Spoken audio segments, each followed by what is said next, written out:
Hello, Mordarim here. Today I will be showing you my favorite build in last Epoch, which is also a great league starter due to the Paladin getting a ton of free defensive and offensive stats. This build is fast, fun and can push high corruption like a champ. Bosses can be a bit slower, but otherwise it's an absolute joy to play. Like I said, high corruption, tier 4 jeweler, dungeons of any kind, arena, nothing this bad boy cannot do. It functions perfectly fine at any gear level, requires no uniques, but utilizes them in endgame play and lets you experience the power of divine lightning. Now, this build centers around proccing smite in a variety of different ways, but utilizes the hard cast muscle whenever the need arises. We want to combine everything this build has to offer because we want to achieve the highest DPS possible. So, as for the autocast abilities, we will start with the javelin. We convert this one to a battle standard that casts smite periodically around it, while also providing you with a buff to your damage for each point of attunement, as well as health regeneration. The standard cannot be destroyed, attaches to enemies, which is especially nice for the specific bosses that move around a lot, and will constantly dish out damage without the need to stand still and cast smite, so you can dodge mechanics. The next one is lunge, which is also proccing smite based on the distance traveled. The utility of this skill specifically lies in its haste buff, which is provided to you after using it, as well as an invulnerability while lunging, basically iframes. This skill allows for lightning fast movement across the map. Judgement is the last skill we use to cast smite. This one targets 4 nearby enemies anywhere on the screen, allowing for incredible clear at a high cost of mana. Hitting a target directly with this skill provides you with a 4-second frenzy buff, which buffs your damage. Cycling through your abilities while constantly casting smite results in some really great DPS without the need to heavily invest into cast speed. Your clear speed is also quite amazing, allowing you to blitz through maps through the use of divine powers. Next up, the passives. We are going to start with the Sentinel with Juggernaut, 5 points here. However,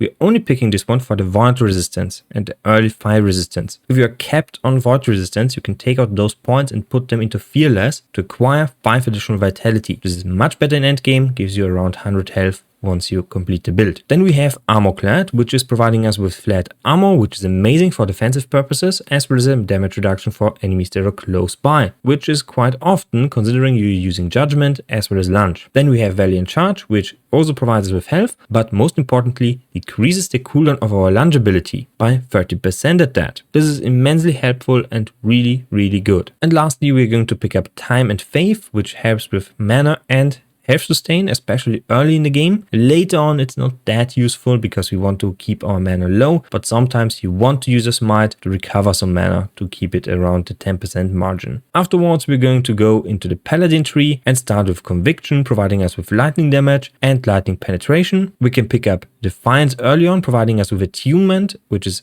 basically directly increasing damage, as well as elemental resistance. But once we cover our elemental resistances through other means, we don't actually need this one, so we can take out those points and put them into the Forge Guard at the very end through the Battle Hardened passive. But for now, early on, Defiance is the way to go. We pick up Blinding Light, which provides us with Endurance, which is a great defensive buff, as well as a Blind Chance. You can get more information on Endurance right here, so just press Alt. Then we pick up Holy Icon for necrotic resistance, as well as health and healing effectiveness. Then we pick up Faith in Armor, which increases our armor by 40%, which is amazing, as well as provide us with critical strike avoidance. Once we acquire 100% crit strike avoidance, we are crit immune and cannot receive additional damage through crits. However, in the new patch, you will acquire armor that decreases the damage of critical strikes by basically 100% for free as an affix. This makes this one not as important. If you do not have the right armor, you can use crit strike avoidance as well as a blessing to get crit immunity very easy without any investment on your gear. Then we pick up Holy Precision, which increases our spell crit chance by 200%, as well as our crit multiplier with lightning skills by 100%. This is absolutely amazing. Next we pick up Reverence of Duality, which increases our health, damage, healing effectiveness and mana by percentage base.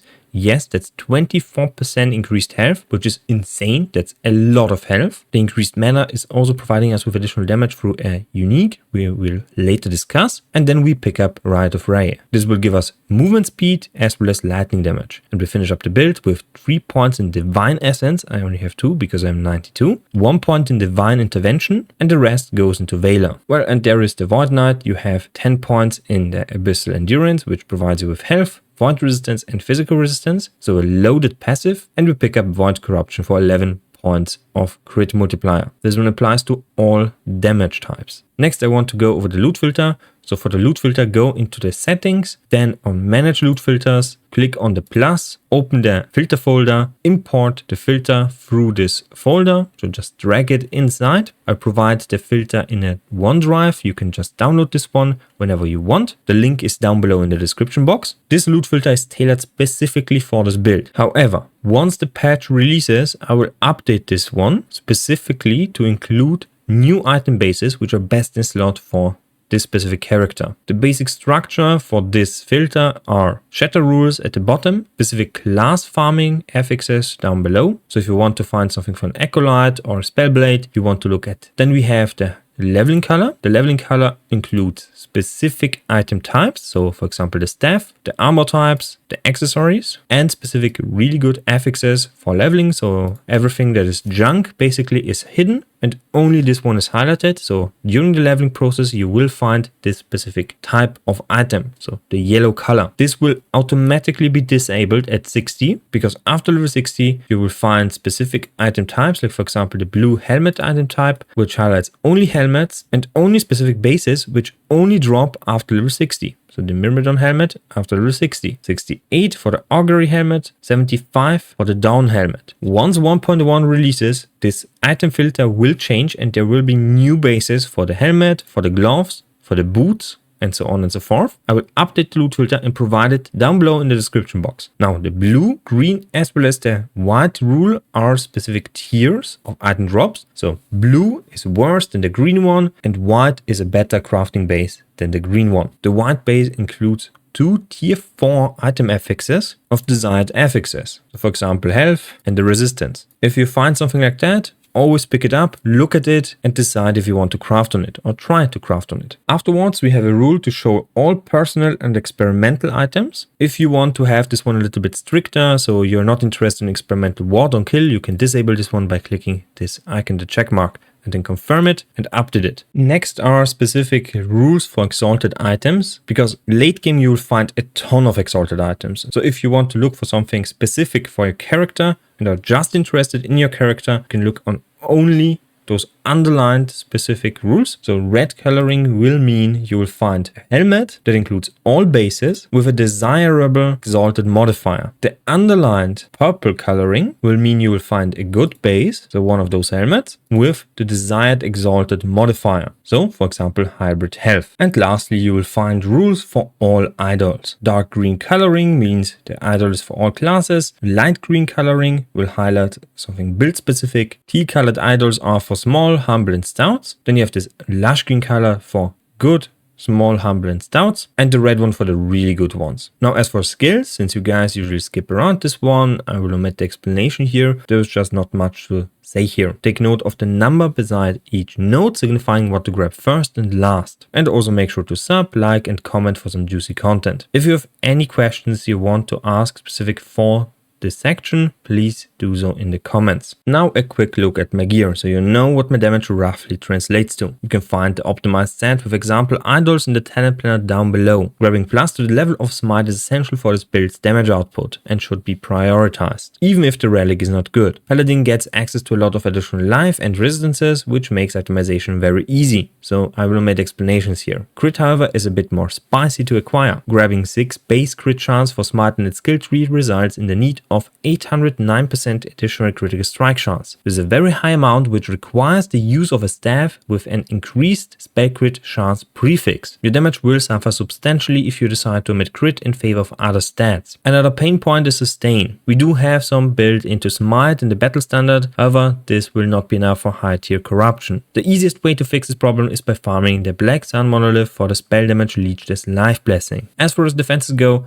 armor is king. Grab as much as possible, especially with the new bases you will acquire a ton of additional armor, which you could not previously. This means you can get to around 50 to 60% damage reduction on armor, which also applies to all other elements, meaning you can get really tanky. Endurance is also a nice suffix to grab on rings, relics, helmets instead of flat life to get the cap of 60% with a devotion amulet. Crit immunity can be achieved through the passive tree and Reign of Dragons crit avoidance blessing. lightning. However, with the new patch, you can acquire bases that provide you with reduced critical strike damage taken. Those are effectively the same and can be acquired around 85. This can free up the crit avoidance blessing. All other stats should be used to cap resistances, grab more life and armor shred. Now a quick word on legendaries. The devotion amulet is amazing for this build and outperforms all exalted amulets. The legendary version can be a pain to get. Even just 1 LP is better than none. I'm not entirely sure how everything will change with the patch 1.0,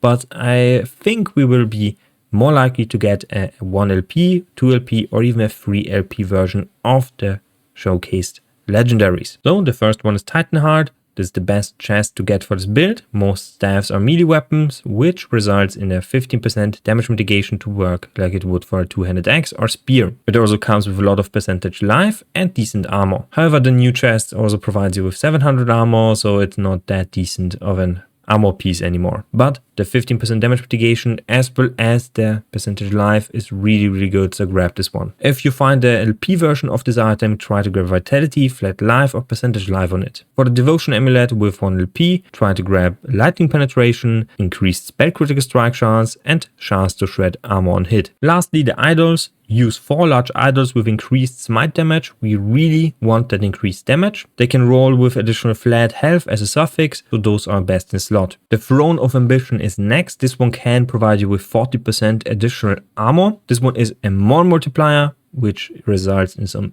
hefty increase to your defenses. It will take a little bit of time to farm this one, but once you do, it's really solid. Fill in the rest with generic idols to cap your resistances, and the best in slot ones are the hybrid life starts and crit life starts, which are highlighted with the loot filter. Now this sums up my Smite build guide for last epoch. If you like this one, please leave a like. If you have any questions, ask them down below. I will try to answer them as soon as possible. Subscribe if you haven't already, join the channel membership to support me, and you can also check out my Patreon for AI art I use for my thumbnails. So see you next time and bye.